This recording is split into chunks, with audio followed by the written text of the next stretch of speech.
বিনয়ের সাথে জিজ্ঞেস করি, আমরা কি সেই নতুন বাংলাদেশের দিকে যেতে পেরেছি যেই বাংলাদেশে এই ৪২ জন জেলা পরিষদের একজন জেলা পরিষদকে আমরা কাউকে খুঁজে বের করতে ওখানে ন্যায্যতার ভিত্তিতে দিতে পারলাম না? মাননীয় স্পিকার, আমরা তত্ত্বাবধায়ক আমাদের অন্তর্বর্তীর মধ্যে পা আটকে গেলে ওটা বের করে দেওয়ার বিধান ওখানে আছে কিনা? শেষ পর্যন্ত কাজ না, রাষ্ট্র সংস্কারের কাজ চলছে। আমরা যেন সংস্কারের কথাটা মাথায় নিতে পারি। একটা গল্প দিয়ে একটু শুরু করতে চাই মাননীয় স্পিকার। ছোট্ট গল্পটি হচ্ছে, রাজা তার উজিরকে বলে দিয়েছিল সকাল থেকে এটা কাজ করবা, এই কাজগুলো করবা। উজির বলেছিল যে আমাকে যে কাজগুলো বলেন কোনটা কখন গুরুত্বপূর্ণ কোনটা ছুটে যায় তার চেয়ে আপনি আমাকে একটা তালিকা করে দিলে ভালো হয়। একটা তালিকাও করে দিয়েছিল। তালিকা দেখে দেখে সে কাজ শুরুই করেছিল। হঠাৎ করে রাজার মনে হলো সে একবার শিকারে যাবে। ঘোড়ার পেটে উঠে যখন রেকাবে পা ঢুকিয়েছে, রেকাবে পা ঢুকালে পা আটকে গিয়েছিল। পাটা যখন ছুটাতে পারছিল না তখন সে উজিরকে বারবার ডাকছিল, আমার পাটা এখান থেকে বের করে দাও।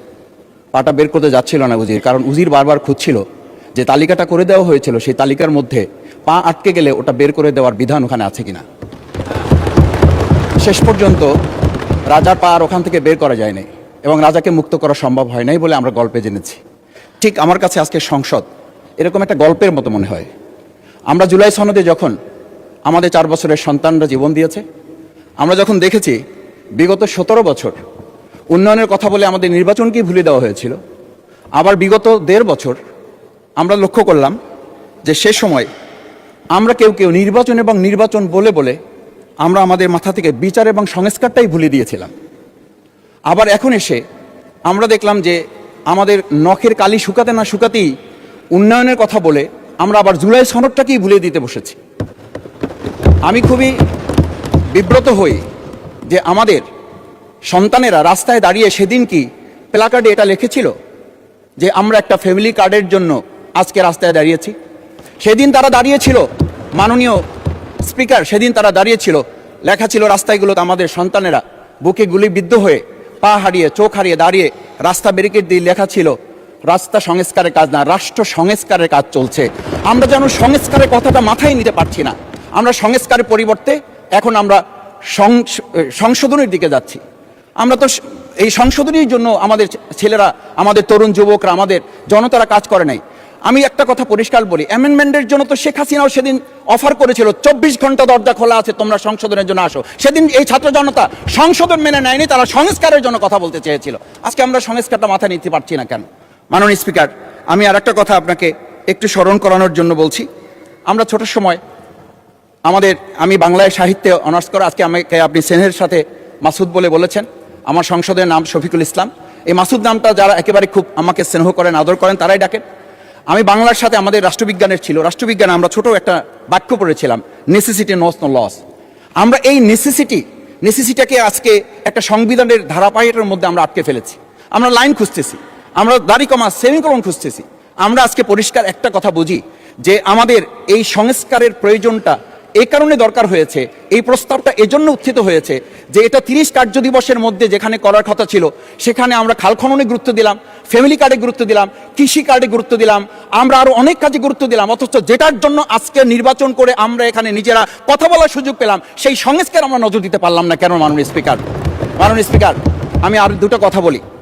আমরা আমাদের প্রিয় মাতৃভূমি বাংলাদেশ, এই বাংলাদেশের সামগ্রিক প্রয়োজনকে সামনে রেখে আমাদের একটা কথা মাঝে মধ্যেই বলতে হয় যে আমরা যখন এই রাষ্ট্র সংস্কারের কথা, আমাদের সংবিধানের ধারাগুলোর কথা বলি, আমাদের কাউকে আমরা এই কথা বলতে শুনি যে গণভোটে যে 4টা বিষয় উল্লেখ করা হয়েছে, আমাদের এই 70% লোকরা ভোট দিয়েছে, 51% সরকারি প্রতিনিধিত্ব করছেন। আমি তো একটা কথা যদি পরিষ্কার করে সরকারি বেঞ্চে যারা আছেন, ট্রেজারি বেঞ্চে যারা আছেন, তাদের বিনয়ের সাথে যদি জিজ্ঞেস করতে চাই যে আমরা 51% ফ্যামিলি কার্ডের পক্ষে ভোট দিয়েছে আর আমাদের 70% তো জুলাই সনদের ভিত্তিতে রাষ্ট্র গঠনের পক্ষে ভোট দিয়েছে। আমরা তাহলে 51%কে গুরুত্ব দিয়ে ফ্যামিলি কার্ড বিতরণ করে জনগণের সেই 17 বছরের উন্নয়নের কথা বলি কি আমরা মূল জায়গা থেকে আমাদের দেশের জনগণকে আবার আরেকটা জায়গায় নিয়ে যেতে চাচ্ছি এমন করে যে আমরা লক্ষ্য করছি, আমরা বলি সবার আগে বাংলাদেশ, আমরা বলি সবাই মিলে বাংলাদেশ। আমি তো সেটা লক্ষ্য করছি না। আমাদের আশঙ্কার জায়গাটা, আমাদের উদ্বেগের জায়গাটা, উৎকণ্ঠের জায়গাটা মাননীয় স্পিকার ওইখানে যে 11টা সিটি কর্পোরেশনের প্রশাসক বদল হয়েছে। আমরা কি লক্ষ্য করলাম না সবাই মিলে যদি বাংলাদেশ হয় তাহলে সরকারি দলের বাইরে একজন যোগ্য লোক সৎ কি মানুষ ওখানে খুঁজে পাওয়া গেল না? মাননীয় স্পিকার, আরেকটা কথা বলি, 42টা জেলা প্রশাসক বদল হয়েছে। মাননীয় স্পিকার, এই পাশ থেকে প্রায় কথা বলি যে এখানে বলা হয়েছে যে মানে আমরা সবাই মিলে বাংলাদেশ, সবার বাংলাদেশ যখন বলি, সবাই মিলে দেখি টেবিল চাপড়িয়ে আমরা এই মহান জাতীয় সংসদকে খুবই সরগরম করে ফেলি।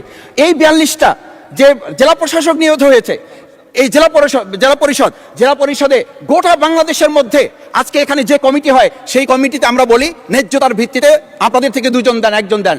মাননীয় স্পিকার, খুবই বিনয়ের সাথে জিজ্ঞেস করি, আমরা কি সেই নতুন বাংলাদেশের দিকে যেতে পেরেছি যেই বাংলাদেশে এই 42 জন জেলা পরিষদের 1 জন জেলা পরিষদকে আমরা কাউকে খুঁজে বের করতে ওখানে ন্যায্যতার ভিত্তিতে দিতে পারলাম না? মাননীয় স্পিকার, আমরা তত্ত্বাবধায়ক আমাদের অন্তর্বর্তীকালীন সময়ে যখন 1-2 জায়গায় এরকম প্রশাসক নিয়োগ হয়েছে, আমরা বললাম এটা সংবিধান লঙ্ঘন এবং এটা গণতন্ত্রের সাথে সাংঘর্ষিক। আজকে গণতন্ত্রের নির্বাচনের ভিত্তিতে আমরা যখন একটা সরকার পেলাম, সেই সরকারে স্থানীয় নির্বাচনের দিকে না গিয়ে যেখানে সরকারের প্রশাসক ছিল তাদেরকে তড়িঘড়ি করে বদল করে বিশ্ববিদ্যালয় গেলে থেকে শুরু করে নিজ দলীয় লোক গ্রহণ করে, আমরা কি এটা বলতে পারি যে সবাই মিলে বাংলাদেশ এবং সবার আগে বাংলাদেশ আসলে এটা আমাদের দেশে আসছে?